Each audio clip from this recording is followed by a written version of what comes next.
哎，你说外国家长孩子大了不找对象，会不会催婚？也会。温迪已经把大胖媳妇逼到相亲角，替他妹妹物色对象去。温迪的大女儿就玛丽莎嘛，31了，在加拿大的海洋馆工作。前段时间处了个对象，是个华裔。温迪这心里啊挺喜欢，因为华裔的男性给外国人的整体印象是勤劳工作、攒钱养家。但是后来呢，俩人没成，挺可惜的。然后玛丽莎呢，现在就在海洋馆里天天跟这海豚唠嗑，加班不回家呀，就跟他待着。温迪就着急呀，所以上次来中国就问大胖媳妇，你看这儿全是华裔，在这儿找合适的呢。大胖媳妇说，找对象可难了。你看咱自己家人啊，我有话就直说，我肯定爱我妹妹，但是客观来说，她没房没车，赚的不多，心宽白又胖，爹妈靠不上，咋找？温迪说，你说的不是你吗？不是你吗？你咋找着了呢？温迪不理解，他就说，我想起来，在中国有一个奇观，就是从故宫出来，在公园里有个相亲角，那么多老头老太太，7老80的了，都搁那找对象。我女儿这么年轻，那不是分分钟的事吗？大胖媳妇说，那老头老太太是去给孩子找对象去了，不是给自己找。玛丽莎想找，也得老人先去。温迪说，那你就先带我去呗，反正你现在长得也不年轻，不年轻。大胖媳妇还真去了，到那跟我说，我想了，咱们把格局打开，在这个硝烟弥漫的地方，大家都在拼啥？拼我有什么？那在这个领域上，我们肯定是没有胜算的，我们就得换种打法，另辟蹊径，拼我不要什么。虽然我啥也没有，但是我啥也不要。反方向的卷吗？反方向的卷吗？然后旁边就站个阿姨，替她女儿来的，举个小牌，上面是她女儿信息。真的啊，女32岁，海归博士，高薪职业，有房有车，父母能给带孩子。然后底下对男方的要求是这么写的：男1.68米以上，大专以上学历，身体健康。没了。我给大胖媳妇读完，她都惊了，真有豁得出去的，我咋不信呢？哎，这属不属于恶意竞争啊？恶意竞争啊！然后就来个老头替他儿子来找对象的，就搁这看了一眼那女博士的，又看了一眼玛丽莎，然后问这个是不是体制内呀？大胖媳妇说，在动物园工作算不算呢？大爷说算，是北京动物园还是国家动物园啊？大胖媳妇说，那肯定不是北京的。老头一听，马上薅走了玛丽莎的简历。我说完了，这老头以为你妹妹在国家动物园呢。大胖媳妇说，他也没问哪个国家呀。老头都走了，大胖媳妇还捣鼓呢，咋赢的呢？人家是海归，咱这个只有海都没归。还有这工作是不是体内？啥意思？玛丽莎是喂养海豚，那可不去体内喂去。但是最后呢，就是有感兴趣的，但是没有什么真正的利好消息。然后我就跟玛丽莎说，我说你要真有心，咱下次去的时候信息就得写详细点，什么车啊、房啊，很多人也报身高体重，这可能都得写。玛丽莎倒是很真诚，我身高1.61米，体重100。我说哎呀妈，你太真诚了。他说没事儿，我8月份不去中国吗？我到中国就瘦了。我说为啥呀？他说我看中国人都很瘦啊。我说这是啥逻辑啊？那你没看着你哥吗？那要照你这么说，你直接去阿富汗，到了就是石油公主，石油公主。但是他呢，还是有心就捯饬一下，就是靓丽一下的。温迪说这得你们帮忙。我的同事小蛋推荐了薄荷健康21天全餐，人家把一整天热量计算好了，吃啥都安排清楚，还顿顿变花样，都是中国人口味。我说薄荷10年前我就用过，他家还出了餐食，这可太适合懒人了。大胖媳妇呢就觉得希望不大，不怎么努力。温迪自己非常要强，给我设计了一个模板，邮件发来了，说我儿子不努力，他带去那玩意儿就没有设计感，感觉这人不用心。你看我设计的，你到时候就用 A4 的白纸给我打出来，别的话别说，中间就放一个玛丽莎的大照片，咱长得挺好看的，底下就2行字儿，玛丽莎。一个爱笑的女孩，你看我这个设计还不是说纯白纸，你看周围我还设计了一圈小花，到时候你就往出一发，咱要求的也不多，就详聊呗。我说哎呦我的妈，你这要求的是不多，但是你要的别人也不敢给呀，不敢给呀。哎，你们知道吗？我家贾友达在加拿大跟着爷爷奶奶吃饭，一天到晚就是跟土豆子较劲，土豆子开张熬个土豆汤，土豆子大吉怼个土豆泥。你说这土营养，这不逗呢？我对贾友达这个成长发育我很担忧啊，我就说要不然给孩子包饺子，起码饺子里边有肉还有菜，也算勉强做到个膳食均衡。我婆婆也听话，在网上搜的菜谱擀的饺子皮儿，但最后擀出那饺子皮儿怎么跟你形容呢？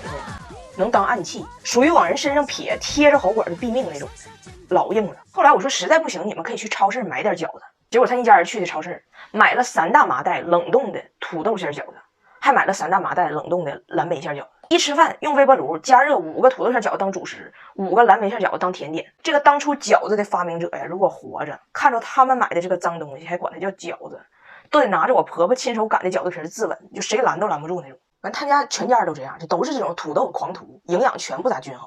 完，我就天天叮嘱我老公我婆婆，我说我吧挺担心贾友达像我一样的，因为身高在国外可以享受残疾人津贴，我不想让他享受这种资质，不是什么好资质。我婆婆的回答我都惊了，她跟我说，这个事儿就是该多高多高，跟你家长怎么问也没有关系。我说哎，Wendy，你自己看看啊，就你儿子自称1.8米，但体检的时候1.77.5米，写的明明白白，就这个身高在加拿大是不是属于加拿中？那这里边还有个原因，就我老公和他那俩妹妹不是一个爹。我老公的亲爹呢，确实是个儿比较矮，在加拿大属于就加拿大偏小吧。但是我老公俩妹妹的爸，也就我婆婆现任老公，人家1.92米啊，那她这俩姑娘难道不应该是说咱说出生就39的脚吗？但我这俩小姑子都1.6米，你说这是不是营养不太对？我说我们可没有你们那么淡定，就我小时候全家人瞅我不长个，瞅的都长个了。我爷当年还被人骗，给我买了一个增高玉枕，花了1000多，我睡了3年，枕头都矮了，我也没高。我爸首先质疑了他爸，就问我爷，你是不是被人骗了？我爷说，就何谈被骗呢？就算就是没长高，那肯定也是对这个营养吸收有好处。我爸说，一个枕头跟吸收营养有什么关系呢？那枕头里头缝的是唐僧啊，他晚上啃呢，我爷说，那你行你来。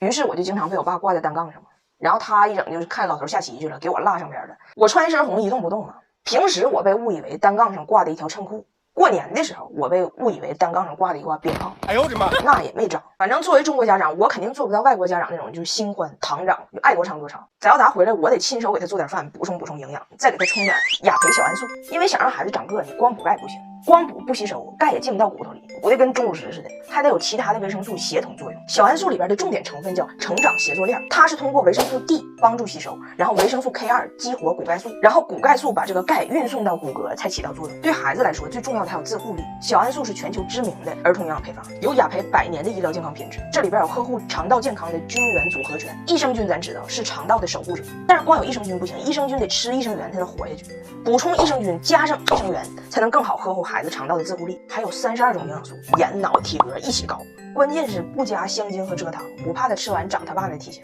哎呀，不说了，我得带拿铁出去玩去了。拿铁最近开始自己走路了，我得培养他大长腿，争做就是铁岭5大镜子。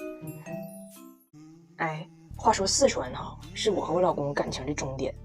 我和我这大胖媳妇在四川旅游的时候，因为麻椒分手了，我还支付的分手费。上次不跟你唠了一下，这个加拿大男子第一次来四川，因为没吃过麻味儿，也没见过麻椒，吃饭还非得用菜汤拌饭，炫进去2两麻椒粒儿。完事告我他哪都大，失去知觉了，中毒要死了，要上医院，后事都交代了。幸亏在去医院的路上，司机点醒梦中人，说这去啥医院，就是咬着麻椒了，俺们才免去了一趟急诊。完我老公呢就半信半疑吧，就他还是觉得这麻椒粒儿让他中毒了，完他就怕这麻椒粒儿，就躲他。第二天我领他一块去吃火锅去，我说要不就给你点个清汤的吧。然后人服务员小姐姐呢就笑了，说啊他吃不了辣是不是？哎呀，可能是瞅人家小姑娘长得好看了，这宇宙的尽头在铁岭，男人的尊严要觉醒，跟人掰扯上了。我可以的，我不可以吗？他这4声不分，人小姑娘我估计根本就没听明白他说的是啥，心寻你可以拉啥呀，你啥都吃不了。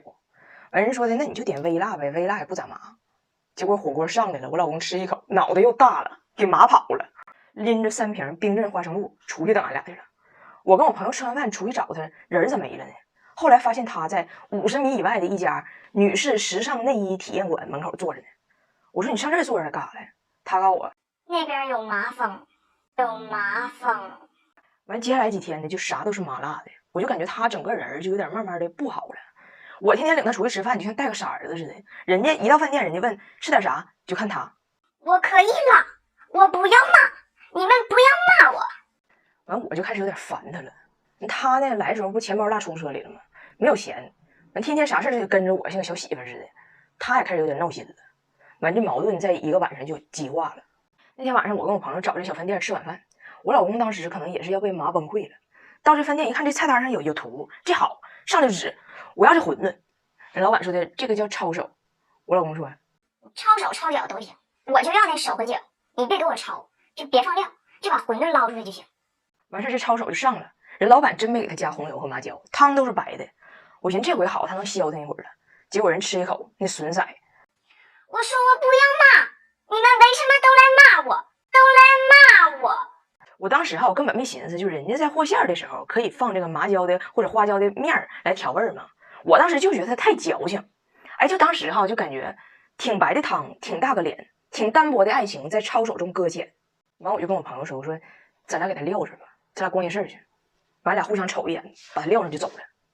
夜市逛挺爽，回宾馆的时候，俺俩以为他能在宾馆睡觉呢，结果他那屋没人。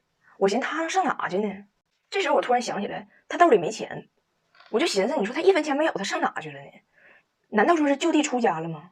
关键是你说斋饭，咱能说就肯定不骂他吗？俺俩没招，就找回刚才吃饭的小饭店去了。在门口我就看着他了，还搁6号桌呢，坐溜人让人给扣下了。我就搁这瞅，饭店没别人了，就他跟老板娘，老板娘搁那扫地呢，我就看他。我骂了，老板娘，我根本就没给你加料，就是清汤的。我老公，我就是骂了。老板娘，你说麻就麻呀，他怎么就麻了呢？我老公这汉语吧太差了，他不会表达他嘴里这种感觉，憋半天整个。我滋了，哎呦我的妈！我滋了。我在外头瞅，给我逗的，我滋了。完，老板娘说的，你滋了，你也得结账，你也不能说赖账就跑。你吃霸王餐的，你滋了。我进去赶紧我把账给结了，我丢起了脸。你说一个老爷们儿就一个麻，就事儿的。完，第二天在回厦门的飞机上，我就提出了分手。你们见过女生提分手还支付男方分手费的吗？我当时那家伙老有刚了，啪嚓给甩100块钱。我当时我就告他，我说这钱哈，3块钱够你公交车直达回家，90够你吃饭吃到补办银行卡。你买啥吃啥，是辣是麻，从此红尘各自繁华。